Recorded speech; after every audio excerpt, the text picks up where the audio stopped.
Features क्या है? इस इक्वेशन के दो फीचर्स है। पहला, ये प्रैक्टिकल इक्वेशन है, ये एप्लीकेबल इक्वेशन है, क्योंकि इसमें पैरामीटर इन्वॉल्व है number of unpaired electrons, such that अगर नंबर ऑफ अनपेयर्ड इलेक्ट्रॉन्स आपको पता है तो मैग्नेटिक मोमेंट निकाल सकते हो। दूसरी चीज, ये स्पिन मैग्नेटिक मोमेंट न्यूक्लियस के साथ जुड़ा नहीं होता है, it is not bound with nucleus. और दूसरी चीज, कोऑर्डिनेशन कंपाउंड्स में लिगेंड्स, कोऑर्डिनेशन कंपाउंड्स में ट्रांजिशन मेटल एटम या आयन जुड़ा होता है लिगेंड्स के साथ, और लिगेंड का नेगेटिव फील्ड होता है। लिगेंड के नेगेटिव फील्ड का कुछ भी असर नहीं पड़ता है स्पिन मोशन पे।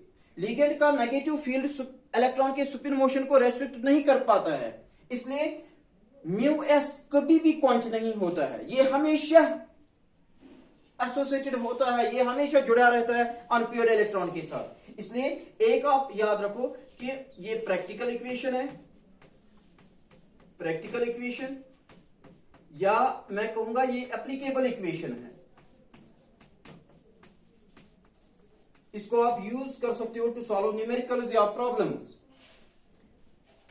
दूसरी चीज, इस इक्वेशन में जो ये म्यू एस है, ये क्वंच नहीं हो सकता है, कैनॉट बी क्वंचड, कैनॉट बी क्वंचड। क्वंच मतलब खत्म होना, खत्म हो जाना। इसको लिगेंड फील्ड इस और स्पिन मोशन को रेस्ट्रिक्ट नहीं कर पाता है, इसलिए spin contribution to paramagnetic moment हमेशा रहेगा, इसलिए पैरामैग्नेटिज्म को हमेशा रहेगा contribution, in fact major contribution paramagnetism को रहेगा because of spin magnetic moment. Hence it cannot be quenched. It cannot be quenched in itself means major, it is major, it gives major contribution, it gives major contribution to paramagnetism।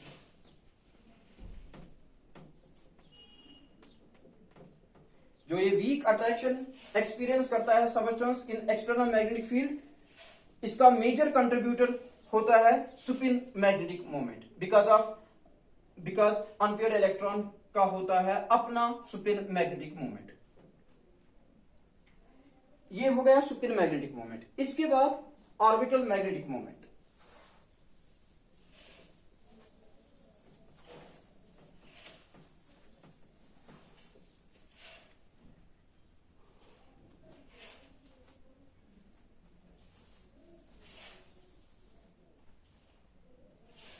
Orbital motion, दूसरा motion electron दिखाता है orbital motion.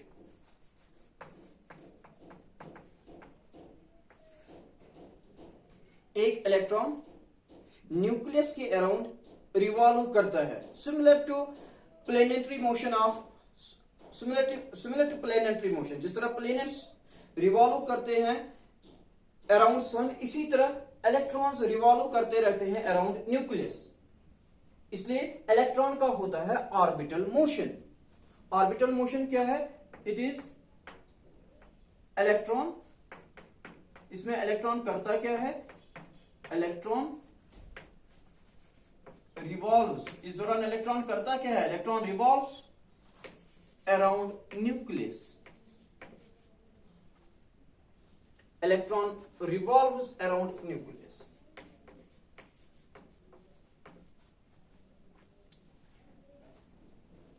ये भी sort of circular motion है, इसमें भी produce हो जाएगा एंगुलर मोमेंटम, उसको हम नाम देंगे orbital angular momentum.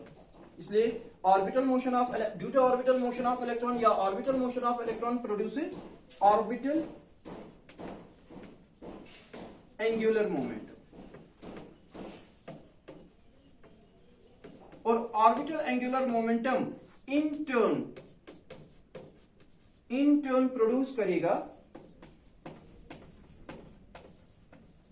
Orbital angular momentum, sorry orbital magnetic moment.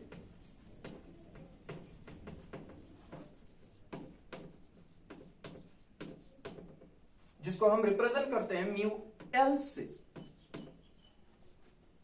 Orbital motion की वजह से प्रोड्यूस हो जाएगा orbital angular momentum. Orbital angular momentum in turn produce करेगा ऑर्बिटल मैग्नेटिक फील्ड, जिसको हम मेजर करेंगे इन टर्म्स ऑफ मैग्नेटिक मोमेंट, और ओरिजिन है बिकॉज ऑफ ऑर्बिटल मोशन, इसलिए ऑर्बिटल मैग्नेटिक मोमेंट। और ये ऑर्बिटल मैग्नेटिक मोमेंट कम होगा या ज्यादा, ये डिपेंड करता है, is determined by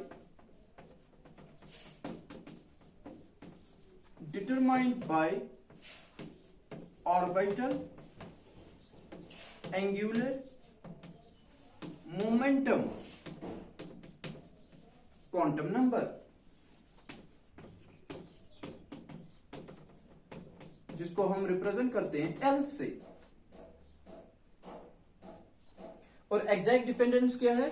mu L is equal under root of L into L plus 1 Bohr magneton.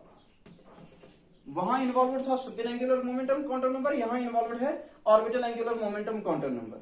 वहां डिपेंडेंस थी सुपर मैग्नेटिक मोमेंट की on super angular momentum quantum number, यहां डिपेंडेंस है on orbital angular momentum quantum number. और आपको पता है अगर इलेक्ट्रॉन s ऑर्बिटल में है तो इसका L वैल्यू होता है 0, अगर p ऑर्बिटल में इसका L वैल्यू होता है 1, अगर d ऑर्बिटल में इसका L वैल्यू होता है 2, और अगर f ऑर्बिटल में इसका L वैल्यू होता है 3। Accordingly magnetic super magnetic moment का मैग्नीट्यूड आएगा।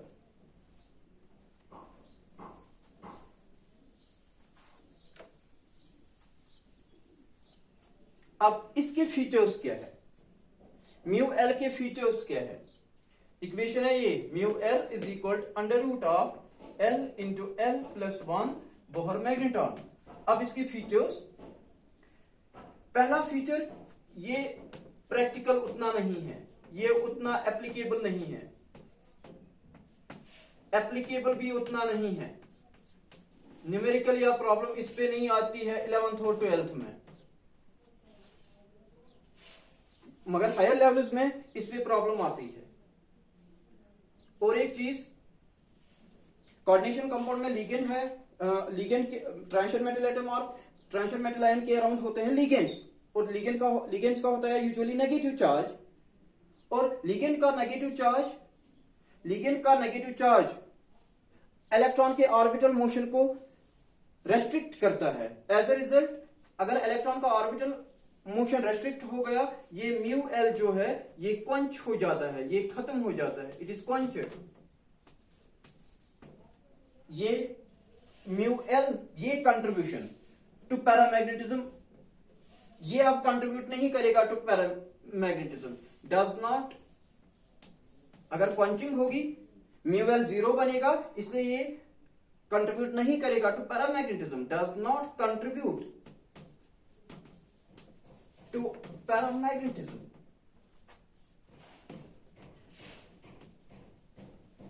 does not contribute to paramagnetism।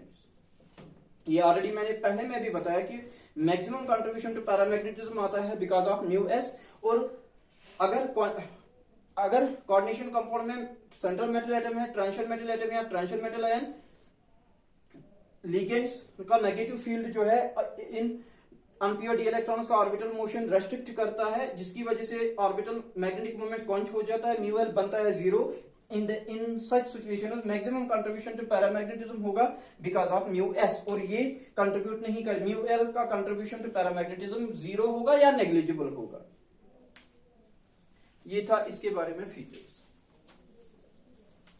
अब मैंने आपके माइंड में इतनी इंफॉर्मेशन रखी कि अनपेयर्ड इलेक्ट्रॉन का मोशन होता है 2 types, Supin motion and orbital motion. Supin motion की वजह से इसमें आ जाता है सुपिन मैग्नेटिक मोमेंट, और ऑर्बिटल मोशन की वजह से इस अनपेयर्ड इलेक्ट्रॉन का होता है orbital magnetic moment. Transition metal atom और ट्रांजिशन मेटल आयन जिसमें अनपेयर्ड इलेक्ट्रॉन्स होंगे एक या एक से ज्यादा, इसका अपना मैग्नेटिक फील्ड होगा, इसका अपना मैग्नेटिक मोमेंट होगा, इसका अपना मैग्नेटिक फील्ड होगा जो एक्सप्रेस हम करेंगे इन टर्म्स ऑफ मैग्नेटिक मोमेंट, इसका अपना मैग्नेटिक मोमेंट होगा म्यू, किसके बराबर,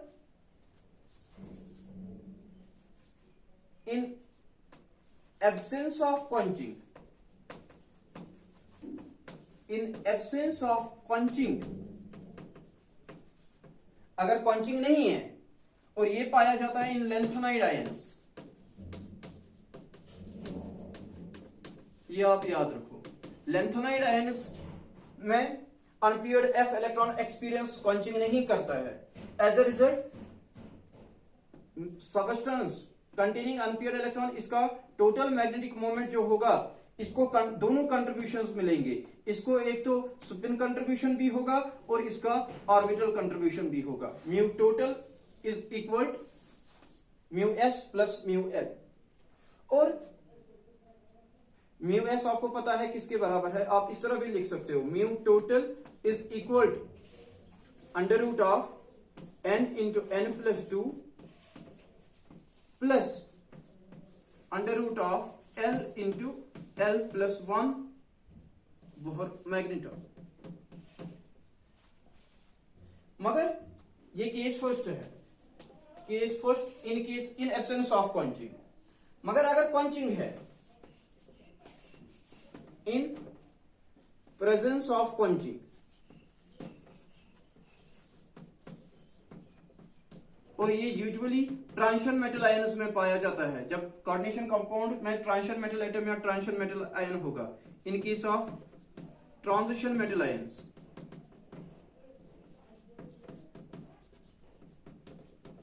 ट्रांजिशन मेटल एटम्स या आयन्स, म्यू पंचिंग की वजह से म्यू एल तो बनेगा 0, इसलिए टोटल पैरामैग्नेटिक मोमेंट को, टोटल पैरामैग्नेटिक मोमेंट बराबर होगा, इक्वल होगा to spin only value mu S only.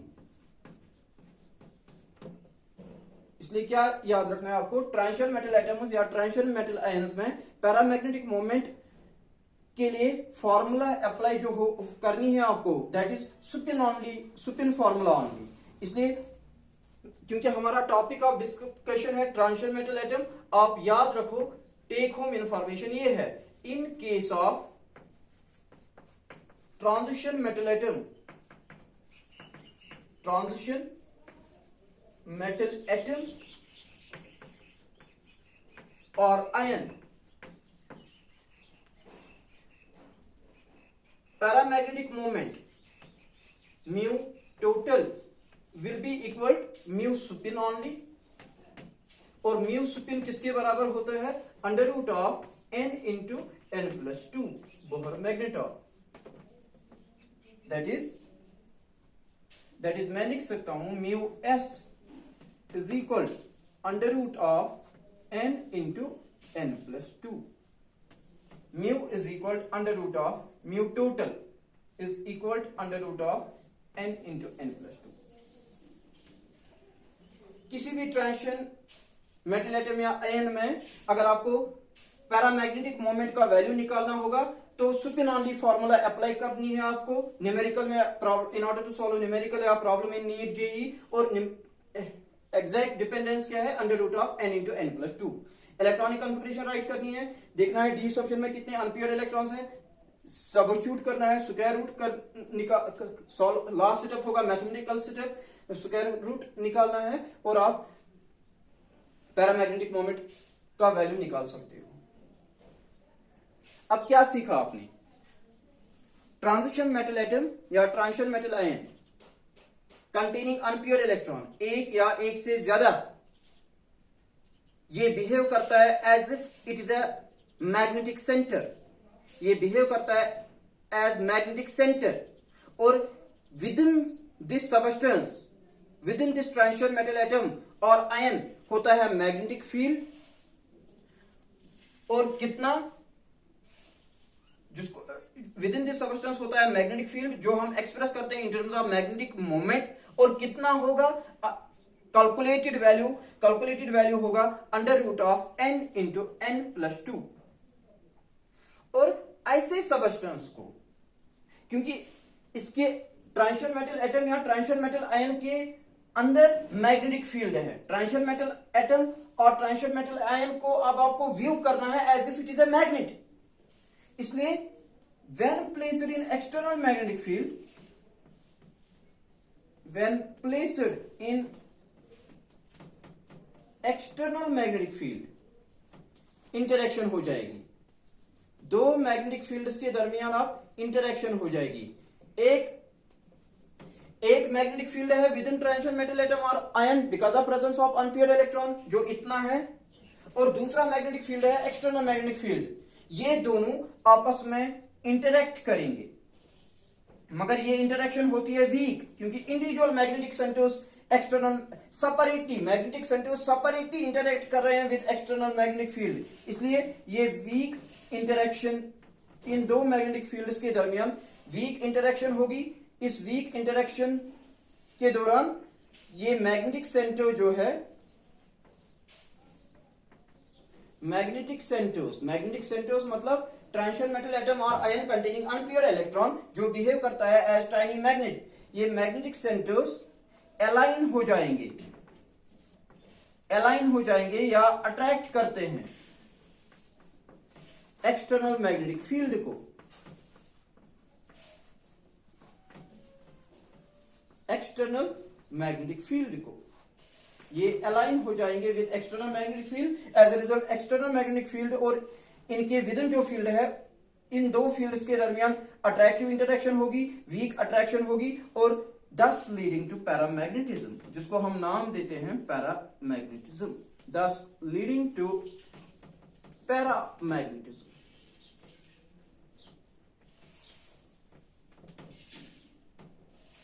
ये सारी समरी में आपके लिए रिकॉल करूंगा।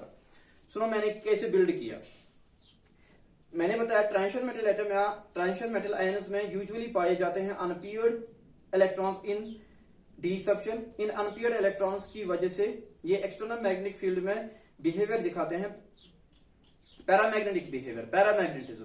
इनको external magnetic field weakly attract करता है या ये एक्सटर्नल मैग्नेटिक फील्ड को वीकली अट्रैक्ट करते हैं, ये एक्सपीरियंस करते हैं weak attraction in external magnetic field.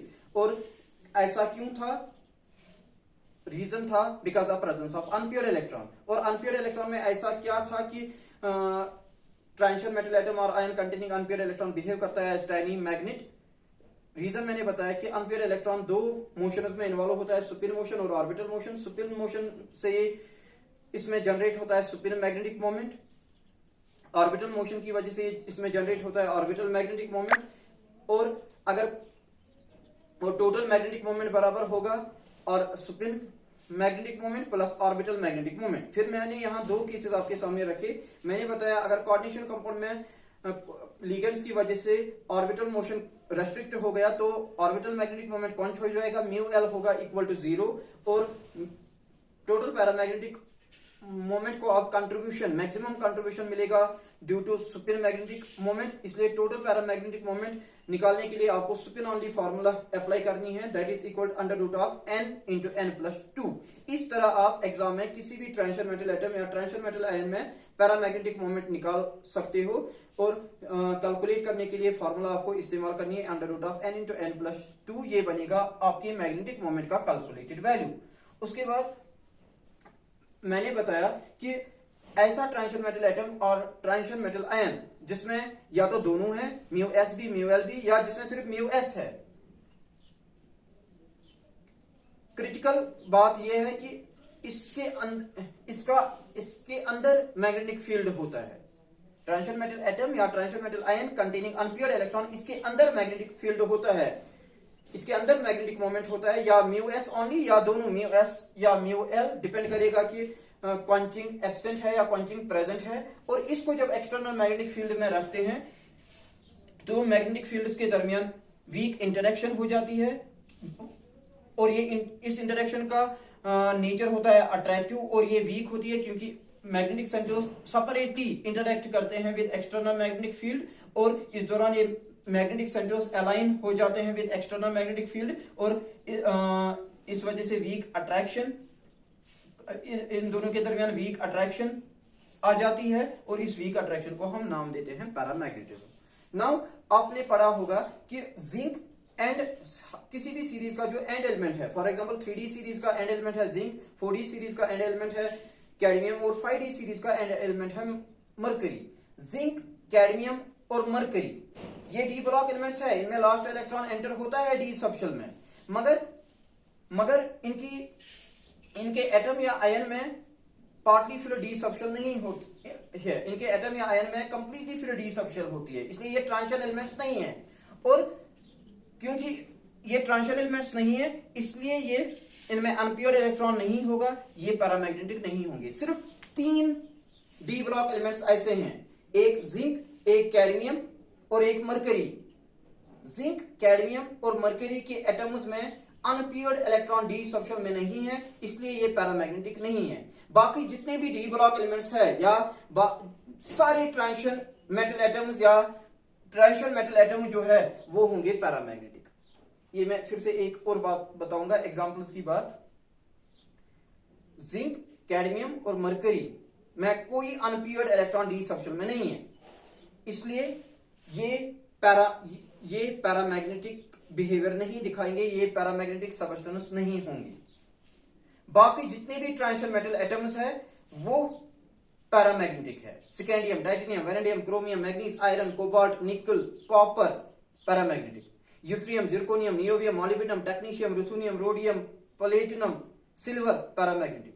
लैंथानम, hafnium, tantalum, tungsten, rhenium, osmium, iridium, platinum, gold ये पैरामैग्नेटिक है। अब आयन्स के केस में आप कैसे जज कर पाओगे कि पैरामैग्नेटिक है या नहीं है?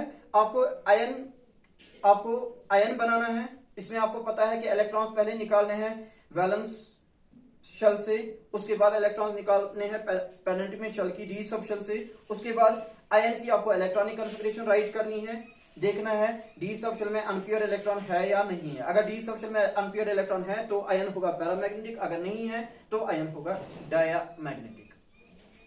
सो आप याद रखोगे कि जिंक, कैडमियम और मरकरी डी ब्लॉक में सिर्फ ये 3 ट्रांजिशन मेटल एटम्स ऐसे हैं जिनमें अनप्योर्ड इलेक्ट्रॉन नहीं है, जो पैरामैग्नेटिक नहीं होंगे। इंस्टेड ये होते हैं diamagnetic. They are not paramagnetic, they are diamagnetic. ये आप याद रखो। बाकी जितने भी ट्रांजिशन मेटल एटम्स है वो पैरामैग्नेटिक है, और आयन्स पैरामैग्नेटिक भी हो सकते हैं, डायमैग्नेटिक भी हो सकते हैं। वेरीफाई करने के लिए आपको इलेक्ट्रॉनिक कॉन्फ़िगरेशन राइट करनी है आयन की, फिर देखना है डी सबशेल में अनपेयर्ड इलेक्ट्रॉन है या नहीं। आई होप आज आपके माइंड